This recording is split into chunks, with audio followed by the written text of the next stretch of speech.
Hello and welcome to everyone class. कैसे हैं आप सभी लोग? Fit and fine. Hi class, my name is Shubham और आज हम लेके आ गए हैं class 10th mathematics chapter 14 probability का पार्ट 4 और इस पार्ट के अंदर हम लोग कवर करने जा रहे हैं क्वेश्चन नंबर 17 से क्वेश्चन नंबर 23। सो एनसीईआरटी का लास्ट वीडियो है ये पूरे सिलेबस का। आज हम इसमें कवर करेंगे सारे important question of the probability. तो एक एक क्वेश्चन बहुत इंपॉर्टेंट है। बहुत सारे क्वेश्चन में एडिशनल कॉन्सेप्ट्स यूज होंगे जो आपने अभी तक नहीं पढ़े होंगे, तो ध्यान से एक एक क्वेश्चन को देखना। उसके बाद we are done with the NCERT. तो उसके बाद स्टार्ट करेंगे PYQs and then most important question and we are good to go. ठीक है, स्टार्ट करते हैं बच्चों। क्वेश्चन पे क्या बोल रहे हैं? A lot of 20 bulb contain 4 defective ones. One bulb is drawn at random from the lot. What is the probability that this bulb is defective? क्या प्रोबेबिलिटी होगी कि जो बल्ब हम यूज कर रहे हैं वो डिफेक्टिव होगा? सिंपल सी चीज देखो किस तरह के फंडामेंटल हम इसमें यूज करते हैं। We say that there 20 bulb contain 16 defective ones. So let's say 20 bulbs है, उसमें से 16 सही है और 4 डिफेक्टिव है। ठीक है, 4 defective and 16 correct bulbs. One bulb is drawn at random from the lot. What is the probability that this bulb will be defective? So we have 4 defective bulb out of 20 defective. Sorry, out of 20 total bulbs. So when you talk about the solution, we say that finding out the probability of defective bulb, we say that favorable outcome upon total outcome. ठीक है, so हम क्या बोल सकते हैं? Favourable outcome upon total outcome है। Favourable कितने बच्चों? डिफेक्टिव लाने के लिए इट इज 4 और टोटल कितने हैं? 20। रिड्यूस करेंगे यहां से कितना आ जाएगा? 1/5। So the probability of being a defective bulb is 1/5। Any confusion class? Question आपसे probability that this bulb is defective की पूछ रहा था और डिफेक्टिव बल्ब क्वेश्चन में 4 गिवन है out of 20। This is the answer. ठीक है, आगे चले। देखो नेक्स्ट पार्ट बोल रहा है suppose that the bulb drawn in first part is not defective. ध्यान से सुनना, 20 बल्ब थे, उसमें से 16 सही थे और 4 डिफेक्टिव थे। अब आपको बोल रहा है कि जो बल्ब आपने ड्रॉ किया वो डिफेक्टिव अगर नहीं हो तो आप किस में से ड्रॉ करोगे? वो बल्ब आप ड्रॉ करोगे नॉन डिफेक्टिव बल्ब में से। ठीक है, now one bulb is drawn at random from the rest. What is the probability that the bulb is not defective? Now listen to me very carefully. We have used two things over here. First, it is not defective and second, it is not replaced. It means एक bulb मैंने निकाला, वो defective नहीं था और उसको मैंने निकाल के साइड में रख दिया, उसको रिप्लेस नहीं किया, मतलब रिप्लेस नहीं किया, उसको वापस अरेंज नहीं किया है। ठीक है, तो हम क्या करेंगे? ध्यान से सुनना। अगर करेक्ट बल्ब में से, नॉन डिफेक्टिव बल्ब में से मैंने एक बल्ब निकाला और उसको मैंने साइड में रख दिया, this is not a part of the combination now. So how many bulbs I have? Non defective 15, defective as it is 4। ठीक है, तो अब अगर आप कोई बल्ब यूज करोगे वो कैसा होना चाहिए? नॉट डिफेक्टिव होना चाहिए, मतलब नॉन डिफेक्टिव बल्ब होना चाहिए। So I have 15 non defective bulbs now. Clear? समझ में आया? कितने में से? 19 बल्ब, क्योंकि एक बल्ब तो मैंने रख दिया ना साइड में, अब 20 थोड़ी है, अब तो 19 बल्ब्स है। So we are writing it is 15 upon 19। This is the probability of getting a non defective bulb we have. Non defective that means D bar defective नहीं होने की probability, that's 15 upon 19 in this scenario which is given to us. कोई confusion है बच्चों? समझ गए? आगे चलें। देखो next question. A box contain 19 discs which are numbered from 1 to 90। ठीक है, ओके, 19 डिस्क है, 1 से लेके 1 2 3 ऐसे सो ऑन करते हुए 90 तक नंबर्ड है। Fine. If one disc drawn at random from the box, find the probability that it bears a 2 digit number. सबसे पहली बात तो 2 डिजिट नंबर स्टार्ट कहां से होता है? 1 से लेके 90 की बात करें तो 1 2 3 स्टार्ट होते हैं 10 से, एंड होते हैं 90 पे। तो 10 से लेके 90 तक सारे नंबर क्या आप काउंट करोगे? नहीं। आप क्या करोगे? जो 1 डिजिट है माइनस कर दो टोटल में से, टोटल नंबर में से 1 डिजिट नंबर माइनस कर दो। आंसर जो आएगा वो क्या आएगा? 2 डिजिट नंबर। सिंपल। तो आप क्या करोगे? 1 डिजिट नंबर है अप टू 9, 90 में से अप टू 9 यानी 1 2 3 4 5 ऐसे 9 तक नंबर माइनस कर दो। तो 90 में से माइनस क्या करना है बच्चों? 9। What will get? 81 out of 90। So we are finding out the probability of being a 2-digit number is 81 upon 90 and this gives us 9 upon 10. That means out of 10 numbers we'll get 9 2-digit number and 1 digit number. ठीक है, next part. A perfect square number. Listen to it very carefully. So when talking about a number starting from 1 ending at 90, मुझे कैसे पता चलेगा कितने perfect square number हैं? 1 है, 4 है, 9 है ना? ऐसे सारे नंबर काउंट करते चलोगे, हो सकता है कोई एरर हो जाए। इट्स बेटर कि आप क्या करो, चेक करो कि 1 का स्क्वायर इसमें अवेलेबल है क्या? बिल्कुल है। 2 का स्क्वायर है, ऐसे चलते जाओ। 10 का स्क्वायर 100 नहीं है ना? 10 से छोटे वाली वैल्यू क्या होगी? 9 का स्क्वायर कितना होगा? 81 अवेलेबल है क्या? एग्जैक्टली 81 अवेलेबल है। So 9 is the last number whose square is available. That means 81 is the last perfect square number available in the given combination of 1 to 90 numbers. Clear बच्चों?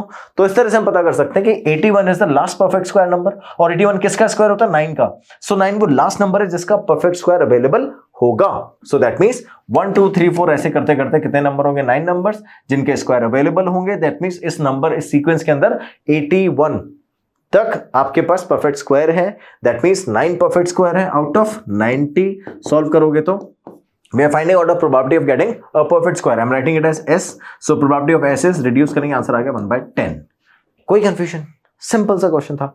Next वाला question देखो. A number divisible by 5. So 5 से divisible number start करेंगे. देखो 1 से लेके 90 के sequence में ही तो फाइंड करना है. तो 1 में कितना है? 1 से लेके 5 तक में 1. चलो मैं 5 लिख देता हूँ. 5 है, फिर 10 है, फिर 15 है, ऐसे करते करते 90 तक पूछ रहा है आपसे, है ना. तो 90 तक कितने नंबर है? ध्यान से देखो. 5 1 है, 10 तक 2, 15 तक 3, 20 तक 4, 30 तक 6, 50 तक 10, 80 तक 90 तक. 90 तक सॉल्व करो 18 आएंगे. कैसे? आप डिवाइड कर लो 5 से.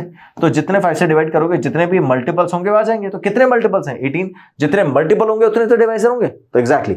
सो when you are finding out 18 is the number available which are divisible by 5 in a sequence of 1 to 90.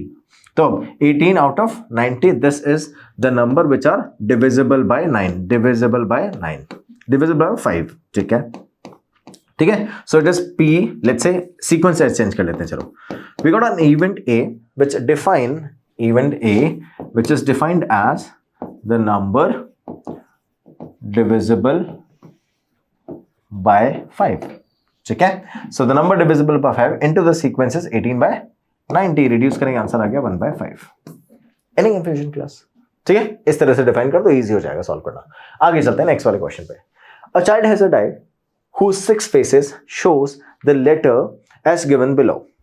A B C D E A. That means उसके पास ऐसा एक डाइस है जिसके अंदर आप थ्रो करते हो, आपके पास क्या होता है? 1 2 3 4 5 6 ऐसे आता है. उसके पास जो डाइस है उसमें A B C D E A आता है, ऐसा होता है ना. तो अब आपको जब चेक करना है तो आप क्या करोगे? ध्यान से देखो. The die is thrown once. What is the probability of getting A?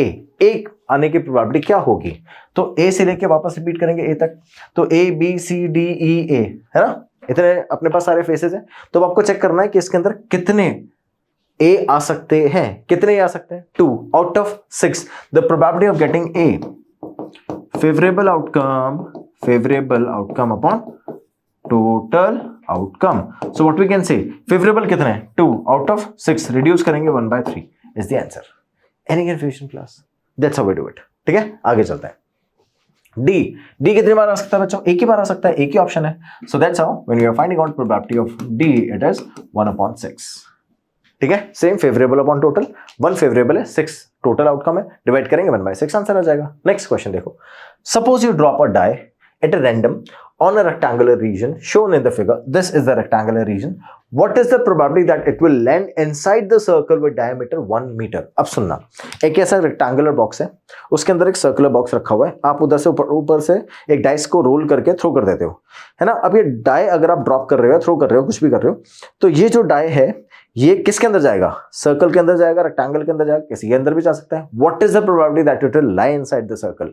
It shows that the probability of favourable outcome and the total outcome. Favourable है एरिया जिसके अंदर हम चाहते हैं कि ये जाए, है ना, और टोटल है वो एरिया जिसके अंदर जा सकता है इंक्लूडिंग, है ना. तो अब ध्यान से सुनना.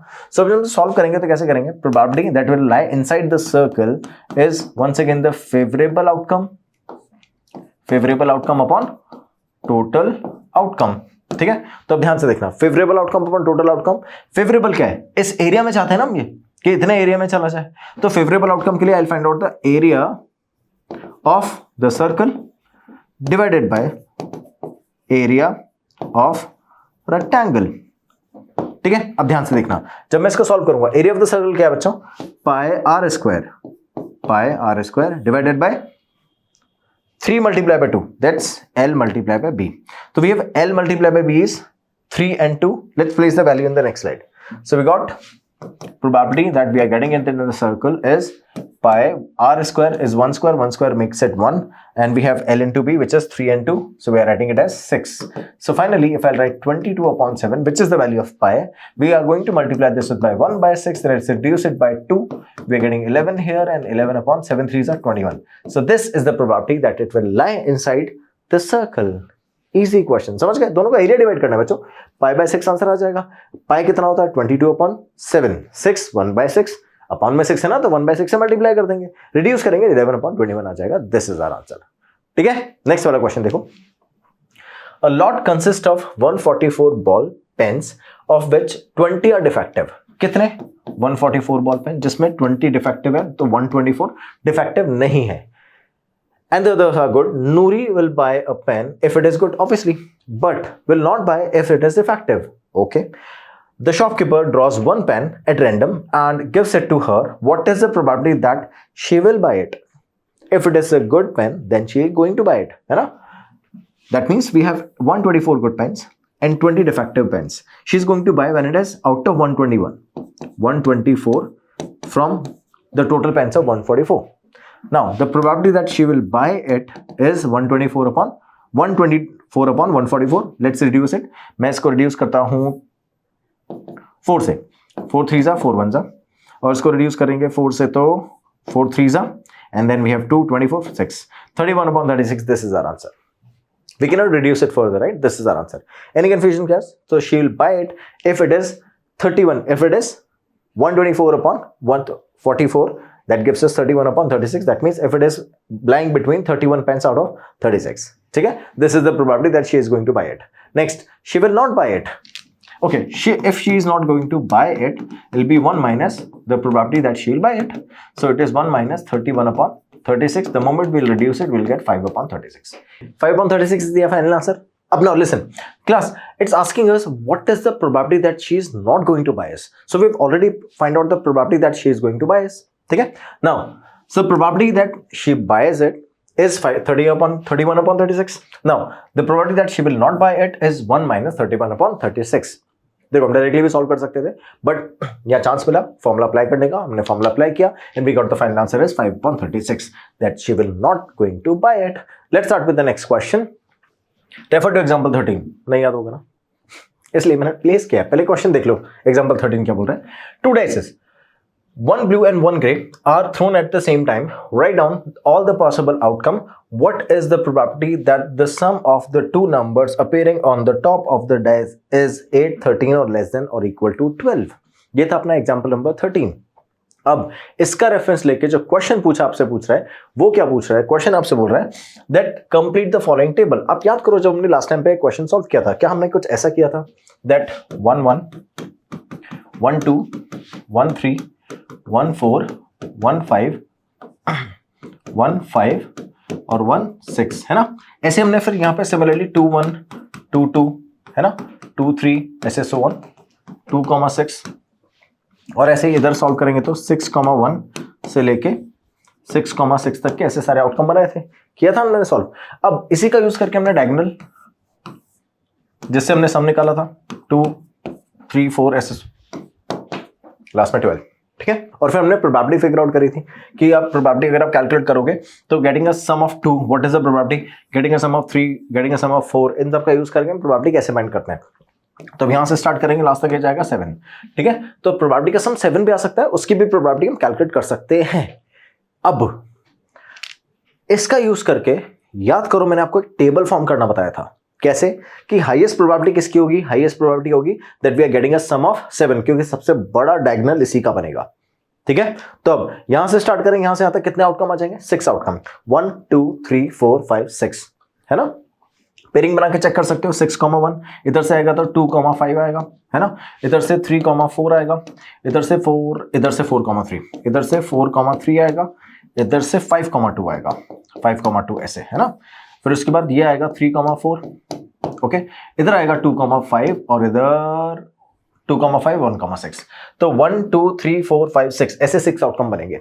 ठीक है, तो मैक्सिमम आउटकम किस में बन रहे हैं, जब हम 7 एज अ सम निकाल रहे हैं. उसके बाद तो सारे कम ही बनेंगे इससे. इधर से यहाँ पे प्रोबेबिलिटी कितनी है 6, तो इधर होगी 5 4 3 2 1, इधर से 5 4 3 2 1, ऐसे चलते रहेगी। तो इसी का यूज करके जो टेबल हमने बनाई थी वो कैसे बनी बच्चों, यहां पर सबसे हाईएस्ट प्रोबेबिलिटी किसकी आ रही है, 7 की। कितनी आ रही है, 6/36। उसके बाद 5/36 किसकी, 8 की।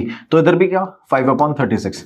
फिर इधर 4/36, 4/36, 3/36, तो इधर भी 3/36, ठीक है। फिर 2/36, then 2/36, 1/36, 1/36, that's how it goes. तो अब यहां से स्टार्ट करोगे 6, 5, 4, 3, 2, 1 ऐसे चलता रहेगा। Clear? So this was the trick which I already told you when we were solving the example 13 from the question. तो अब आपको ये याद रखना है बच्चों, एज इट इज हमने ट्रिक फॉर्मूला भी बना लिया है, मेथड भी बना लिया, प्रोबेबिलिटी भी प्लेस कर दी है। ये आपसे क्वेश्चन में कंप्लीट करने के लिए बोल रहा था।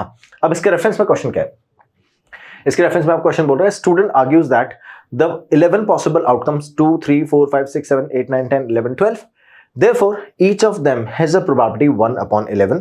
Do you agree with him? Definitely we don't agree with him. The reason being is we've already calculated the probability and we know that the probability of getting a sum of 2, 3, 4, 5 is not same, right? ये equally likely outcome नहीं है। क्यों? क्योंकि हमने already check कर लिया कि जब equally likely outcome होते हैं तो सब में outcome कितने होते हैं, 1 ही होते हैं। तो सबकी probability सेम आती है। यहां पर इसके 2 आने के चांसेस कितने हैं, 1 चांसेस है ना। एक ही सिचुएशन ऐसी हो सकती है। 3 आने के 2 सिचुएशन पॉसिबल है, इसके फिर 3 सिचुएशन, मल्टीपल सिचुएशन आ रही है हमारे पास में ना। So that's why they are not equally likely outcome. तो the reason why we don't agree with the solution और the argument given is, will write the solution. हम लिखेंगे as from the table we have seen that they are not equally likely outcome। Table से कैसे पता चलेगा, क्योंकि याद करो equally likely outcome की probability सेम होती थी, यहां पे से probability different है। so that's why they are not equally likely outcome, hence the probability will not be same as 1/11 for all the outcomes, for all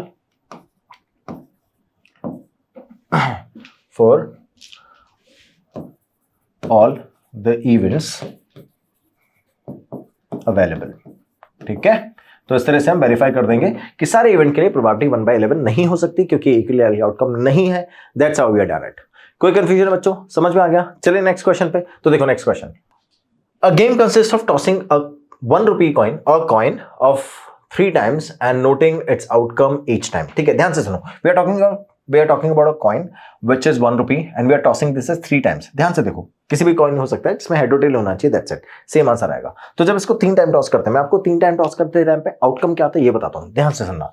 ये हमेशा बच्चों 2 की पावर्स में चलता है, जैसे 2 की पावर 1, 2 की पावर 2, 2 की पावर 3, ऐसे 2 की पावर्स में चलते हैं। पहली चीज, अगर मेरे पास में 2 की पावर 1 है तो कितने आउटकम होंगे, 2 आउटकम। 2 आउटकम में से आप एक सिलेक्ट करोगे हेड, दूसरा टेल, देन हेड टेल, ऐसे चलता रहेगा। ठीक है, ओके। 2 की पावर 2 यानी कितने आउटकम होंगे, 4 आउटकम। 4 आउटकम होंगे तो 2 हेड 2 टेल, सो राइट हेड हेड टेल और टेल। ठीक है, समझ गए? सीक्वेंसिंग याद रखना, बस ये सीक्वेंसिंग याद रखोगे, क्वेश्चन बहुत इजी होने वाला है। 2 की power 3 that means 8 outcomes. 8 outcome यानी डिवाइड करेंगे हम 4 4 में, तो मेरे पास 4 हेड और 4 टेल बनेंगे। ठीक है, similarly let's continue all the values available, head head tail tail, then head tail head tail. ये बन गया आपके पास 8 आउटकम एज इट इज, और इन्हीं का यूज करके हम क्वेश्चन यूं सॉल्व कर लेंगे। क्वेश्चन देखो क्या बोल रहे हैं, 3 times and noting the outcome every time, and if wins if all the tosses gives the same result, that is 3 heads or 3 tails। अब देखना ये जीतेगा कब, जब या तो कंटिन्यूसली तीनों बार हेड आ जाए या फिर कंटिन्यूसली तीनों बार टेल आ जाए, कुछ और नहीं आना चाहिए। अगर हेड आ रहा है तो टेल नहीं आना चाहिए, टेल आ रहा है तो हेड नहीं आना चाहिए। Okay, and loses otherwise, that means अगर ऐसा हुआ कि हेड और टेल दोनों आ गए तो ये हार जाएगा। Then calculate the probability that Hanif will lose the game. अब उसके हारने की प्रोबेबिलिटी पता नहीं है आपको, तो ध्यान से देखो, अकॉर्डिंग टू द क्वेश्चन तीनों में हेड और तीनों सिचुएशन में टेल, हमारे पास एक ही कंडीशन में आ रहा है जब यहां पर और यहां पर होगा। ठीक है, तो अब इन दोनों कंडीशन में 2 आउटकम है, इस कंडीशन में 2 आउटकम है, एक आउटकम ये है और एक आउटकम ये है। तो 2 आउटकम कब होंगे, जब वो जीत जाएगा, if will win the game. The chances that if will lose the game is we have 6 outcomes. So the probability that Hanif will lose the game, is 6 out of 8 gives us 3/4 and 3/4 is 0.75. That means 75% chances are there that she will lose the game. ठीक है, समझ गए बच्चों? That's how we do it. Clear? Okay. Next वाले question में probability, next वाले question में आते हैं. A dice thrown twice. What is the probability that 5 will come up on either time? Okay. Dice की बात करते हैं. डाइस को कितने बार थ्रो किया आपने? 2 टाइम्स. 36 आउटकम होंगे. मैं स्टार्ट करता हूं. 1 1 1 2 1 3 1 4 1 5 1 6. ठीक है, ऐसे 6. ओके, आपको बोल रहा है 5 will come up on either time. Either time मतलब दोनों में से किसी एक टाइम, या तो फर्स्ट वाले डाइस में या सेकंड वाले डाइस में, कहीं पे भी आपके पास 5 दिखना चाहिए बस. तो अब क्या करना है बच्चों, अगर ऐसा होगा तो मैंने क्या किया, वो आउटकम बना लिए जिनमें 5 अवेलेबल होता है. तो अब ऐसे 1 1, ऐसे 2 1 भी बनेगा, फिर ऐसे 3 1 है ना, 4 1 5 1. अब 5 को कंटिन्यू करेंगे तो 5 2. समझ रहे हो 5 को कंटिन्यू क्यों करना है? 5 4 5 5 और 5 6. इधर से 2 5 3 5 4 5 4 5 6 और 5. ठीक है, तो मेरे पास में यहां से 6 आउटकम इधर से और 6 आउटकम इधर से. टोटल कितने आउटकम हो गए? 12. बट उसमें से एक आउटकम दोनों में कॉमन है, जिसको हमने 2 बार काउंट कर लिया, तो हम उसको हटा देंगे, तो उसको एक ही बार काउंट करेंगे. तो यहां से यहां तक मैंने 6 काउंट किया, इधर से 4 और 1 है ना, तो 6 और 4 10 और 1 11. टोटल कितने आउटकम हुए? 11 आउटकम. कब? जब दोनों में से किसी सिचुएशन में 5 आएगा. क्वेश्चन क्या बोल रहा है? 5 will not come either of the time. That means 11 situation में तो 5 आ रहा है, तो 11 के अलावा कितनी बची? So will find out the probability that 5 will not come up either time. Let's say the event A define that 5 will not come. ठीक है, ओके. सो ए इवेंट की प्रोबेबिलिटी क्या होगी बच्चों? ए इवेंट की प्रोबेबिलिटी होगी, we'll write favourable outcome upon total outcome. Total outcome favourable देखो 36 minus 11 upon 36. ये तो होगा.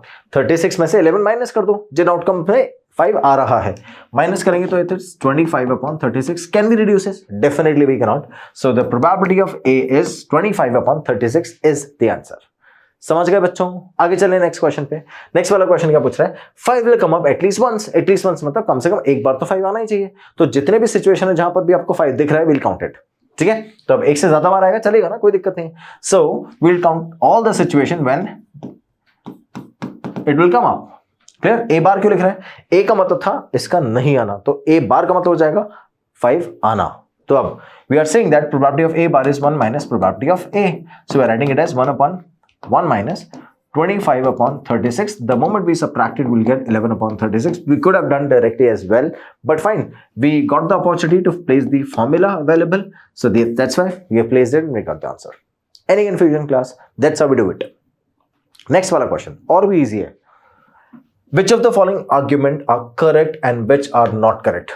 Argument की correctness check करनी है आपको और give reason for your answer. It's very easy to find out the answer's reason. Let me tell you. The question number 1 says, if 2 coins are tossed simultaneously, there are 3 possible outcomes. Obviously, 2 coin toss कर रहे हैं, तो कितने outcome आ रहे हैं ये आपको बताना है. 3 outcomes, 2 head, 2 tail, 1 of each. तो सिचुएशन तो 3 बनती है. कौन कौन सिचुएशन? या तो दोनों में हेड आएगा, या तो दोनों में टेल आएगा, या फिर दोनों में से किसी एक में हेड और टेल आएगा. बट इसके 2 आउटकम बन जाते हैं. कैसे? एक बार हेड एक बार टेल, देन टेल और हेड. ये इन दोनों को एक ही कंसिडर कर रहे हैं, जबकि ऐसा नहीं है ना. ऑर्डर मैटर करता है हमारे यहाँ. तो अगर ऑर्डर होगा तो ऑर्डर के according we get the 2 outcomes over here and 1 over here and 1 over here. So total we have 4 outcomes. Clear? और ये क्या बोल रहा है? ये बोल रहा है that we have 3 possible outcomes. सबसे पहली बात तो यही ये स्टेटमेंट इनकरेक्ट हो गया. ठीक है, आगे देखते हैं क्या बोल रहा है. Therefore, each of these outcome will have a probability of 1/3. Obviously, it is not. क्यों? क्योंकि यहां पे अगर आप चेक करोगे तो इसकी प्रोबेबिलिटी 1/, इसकी प्रोबेबिलिटी 1/4 है, इसकी 1/, देखो यहां पे 2 आउटकम्स है ना, तो दोनों में से इंडिविजुअल की प्रोबेबिलिटी निकालेंगे 1/4 1/4 1/4. तो as you see that over here we'll write solution में दिस स्टेटमेंट या this is not correct as we have 4 outcomes while tossing 2 coins. ठीक है, तो जब हम 2 कॉइन को टॉस करते हैं तो हमारे पास 4 आउटकम आता है. तो it is not possible to have 2 outcomes here, 3 outcomes over here. So that's why hence the probability